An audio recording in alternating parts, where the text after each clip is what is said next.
Hi friends, welcome back to our channel. நம்ம ஒரே மாதிரியான குழம்பு செஞ்சால் செய்கிற நமக்கும் ரொம்பவே போர் அடிக்கும். சாப்பிட்றவங்களுக்கும் பார்த்திங்கன்னா ரொம்பவே ஒரே மாதிரியான சாப்பிட்டு போர் அடித்து போயிருப்பாங்க. ஸோ அவங்களுக்கு எல்லாருக்குமே ரொம்பவே டிஃப்ரெண்ட்டான வெஜ் கறி குழம்பு தான் ஃப்ரெண்ட்ஸ் நம்ம இன்றைக்கி புதுமையான சுவையில் ரொம்பவே டேஸ்ட் சூப்பராக இன்றைக்கி செய்ய போகிறோம். அதை எப்படி செய்யலான்றதை நம்ம இன்றைக்கி வீடியோவில் பார்க்கலாம். வீடியோவை ஸ்கிப் பண்ணாமல் பாருங்கள், அப்போ தான் நீங்கள் பர்ஃபெக்டான இந்த குழம்பு ரெடி பண்ண முடியும். அதுக்கு முன்னாடி நம்ம சேனலை சப்ஸ்கிரைப் பண்ணலன்னா மறக்காமல் சப்ஸ்கிரைப் பண்ணி கூடவே பெல் பட்டனையும் கிளிக் பண்ணி ஆல் ஆப்ஷனை ஓகே பண்ணிக்கோங்க. அப்போ தான் நம்ம சேனல் அப்லோட் பண்ணுற வீடியோவோட நோட்டிஃபிகேஷன்லாம் உங்களுக்கு உடனுக்குடன் வரும். இப்போ நம்ம குழம்பு செய்வதற்கு ஒரு 50 கிராம் போல் மீல் மேக்கர் எடுத்துருக்கோம்.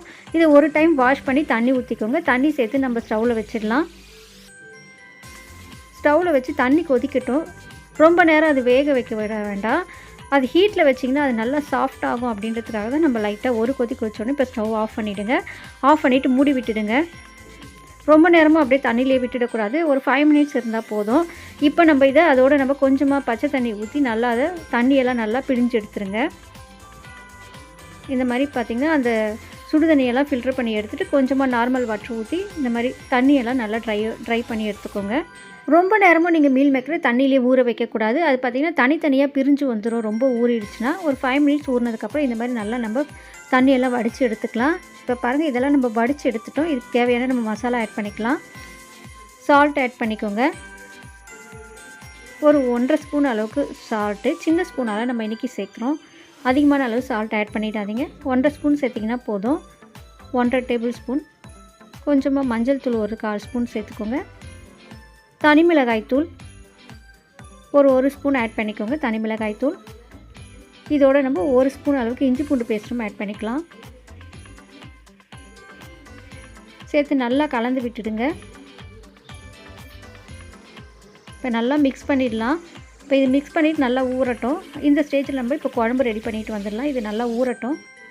இந்த மசாலாவோட நல்லா ஊறினா தான் குழம்பும் பார்த்திங்கன்னா டேஸ்ட் ரொம்ப நல்லாயிருக்கும். இப்போ ஸ்டவ் ஆன் பண்ணி ஒரு பேன் வச்சுக்கலாம். ஒரு 7 ஸ்பூன் அளவுக்கு ஆயில் சேர்த்துக்கோங்க.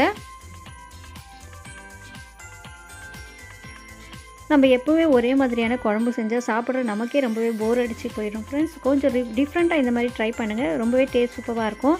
இப்போ நம்ம ஆயில் சேர்த்து ஆயில் ஹீட் ஆனது பிரியாணி இலை 1, கொஞ்சமாக சோம்பு, பட்டை, கிராம்பு ஒரு 3 சேர்த்துக்கோங்க. சேர்த்து இது பொரிஞ்சதும் கூடவே நம்ம கட் பண்ணி வச்சுருந்த வெங்காயம் ஆட் பண்ணிக்கலாம்.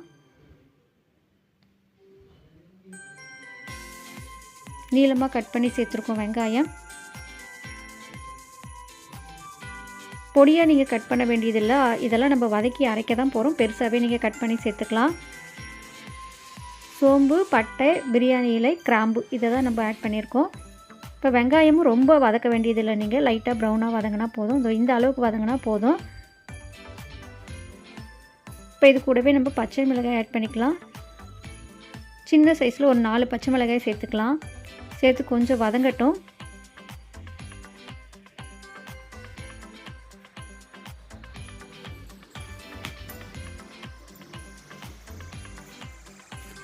இப்போ இது கூட நம்ம ஒரு பிடி அளவுக்கு கொத்தமல்லி இலைகளை சேர்த்துக்கோங்க. சேர்த்து லைட்டாக வதக்குனிங்கன்னா போதும். ரொம்ப வதக்க வேண்டியதில்லை. இப்போ இது கூட நம்ம தேங்காய் ஆட் பண்ணிக்கலாம். இப்போ இதோட நம்ம தேங்காய் ஆட் பண்ணிக்கலாம். தேங்காய் நம்ம இந்த அளவு எடுத்துருக்கோம். சின்ன சின்ன பீசஸாக கட் பண்ணி சேர்த்துக்கோங்க. தேங்காய் சேர்த்து ரொம்ப வதக்க வேண்டியதில்லை. லைட்டாக வதக்குனிங்கன்னா போதும். அவ்வளோதான். இப்போ இது நல்லா வதங்கிருச்சு. இந்த அளவு வதங்கினீங்கன்னா போதும். சும்மா லைட்டாக ஒரு கிளறினீங்கனாவே போதும். ரொம்ப வதக்க வேண்டியதில்லை.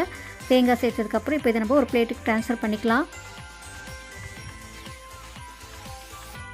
இந்த குழம்பு சாதத்துக்கு மட்டும் இல்லை ஃப்ரெண்ட்ஸ், இட்லி, தோசை, சாதம், சப்பாத்தி எல்லாத்துக்குமே சூப்பரான காம்பினேஷனாக இருக்கும்.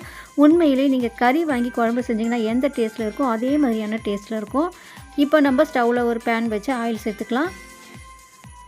அதேமாதிரி பிரியாணி இலை, சோம்பு, பட்டை, கிராம்பு சேர்த்துக்கலாம். இப்போ நம்ம தாளிக்கிறதுக்காக சேர்க்குறோம். சேர்த்து இது பொரிஞ்சதும் பொடியாக கட் பண்ணி வச்சுருந்த 3 வெங்காயம் அதையும் சேர்த்துக்கோங்க. சேர்த்து வெங்காயம் நல்லா கோல்டன் ப்ரௌனாக வதங்கட்டும். நம்ம கொஞ்சமாக வெங்காயம் அந்த மசாலாலாம் அரைச்சி சேர்க்கும்போது பார்த்திங்கன்னா குழம்பு டேஸ்ட்டும் நல்லாயிருக்கும். நல்லா திக்காகவும் இருக்கும். டேஸ்ட் ரொம்ப நல்லாயிருக்கும்.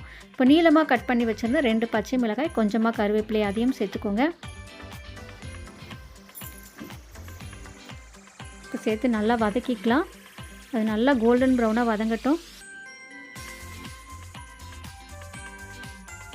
இப்போ இதோடு நம்ம தக்காளி இந்த அளவு எடுத்துருக்கோம்.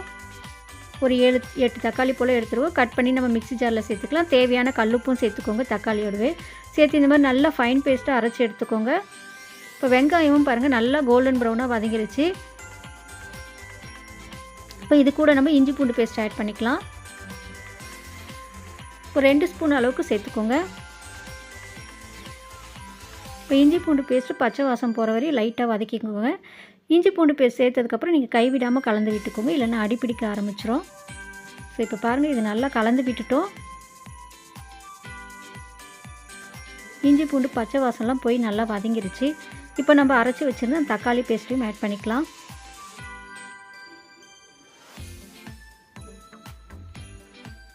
நல்லா ப்ரௌனாக வதக்குனிங்கன்னா தான் குழம்பு டேஸ்ட் நல்லாயிருக்கும். நம்ம பிரியாணி இந்த மாதிரி நான்வெஜ் ஐட்டம்லாம் செய்யும்போது நீங்கள் வெங்காயம் நல்லா ப்ரௌனாக வதக்கி செஞ்சிங்கன்னா டேஸ்ட் ரொம்பவே நல்லாயிருக்கும். இப்போ நம்ம அரைச்சி வச்சுருந்து தக்காளி பேஸ்ட்டும் ஆட் பண்ணிக்கலாம். சேர்த்து நல்லா கலந்து விட்டுக்கோங்க. நம்ம நல்லா அந்த சேர்த்து ஆயிலெலாம் பிரிஞ்சு வந்து தக்காளி நல்லா சுருண்டு வதங்கி வரணும். அந்த ஸ்டேஜ் வரையும் நல்லா வதக்கிக்கோங்க. ஸ்டவ் வந்து கொஞ்சம் மீடியம் ஃப்ளேமில் வச்சுக்கோங்க. இப்போ நம்ம வதக்கி வச்சுருந்தா அந்த மசாலாவும் அரைச்சிட்டு வந்துடலாம்.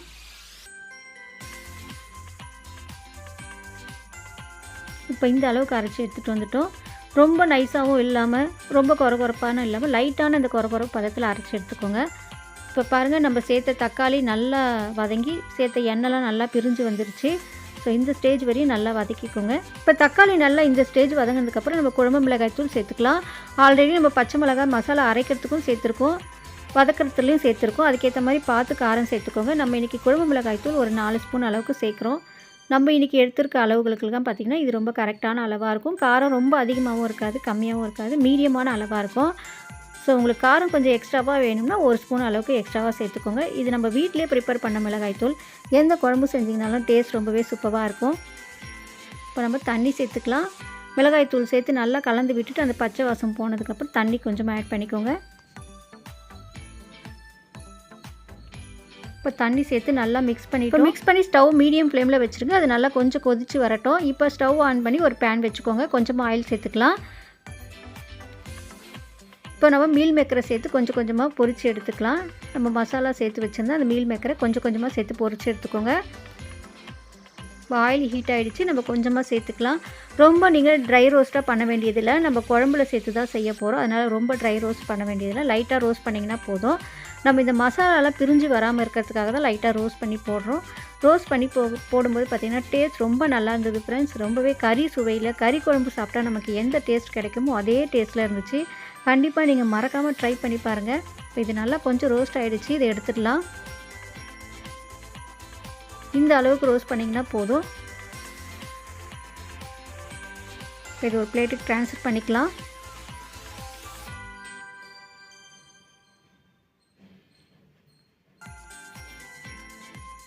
இப்போ குழம்பும் பாருங்கள் கொஞ்சம் கொதிக்க வர ஆரம்பிச்சிருக்கு. நம்ம பொரிச்ச அந்த மீல் மேக்கரையும் இதோட சேர்த்துக்கலாம். மீல் மேக்கர் சேர்த்து ஒரு 5 மினிட்ஸ் நல்லா அதோட நல்லா குக் பண்ணிக்கோங்க. அந்த மசாலாவோடு நல்லா இந்த மீல் மேக்கர் நல்லா மேட்ச் ஆகட்டும். ஒரு 5 மினிட்ஸ் நல்லா குக் பண்ணிவிடுங்க.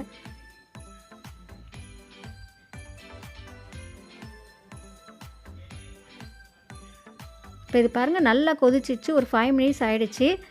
நம்ம சேர்த்த மீல் மேக்கரோட அந்த மசாலாலாம் நல்லா மேட்ச் ஆகிடுச்சு. நீங்கள் மீல் மேக்கரை அப்படியே சேர்த்திங்கன்னா ரோஸ்ட் பண்ணாமல் இந்த மசாலாலாம் சேர்த்து ரோஸ்ட் பண்ணாமல் அப்படியே சேர்த்திங்கன்னா குழம்பு நல்லாவே இருக்காது. டேஸ்ட்டும் அந்த அளவுக்கு நல்லாயிருக்கும். மீல் மேக்கரும் பார்த்திங்கன்னா நமக்கு சாப்பிடும்போது ஒரு மாதிரி சப்புன்னு இருக்க மாதிரி இருக்கும்.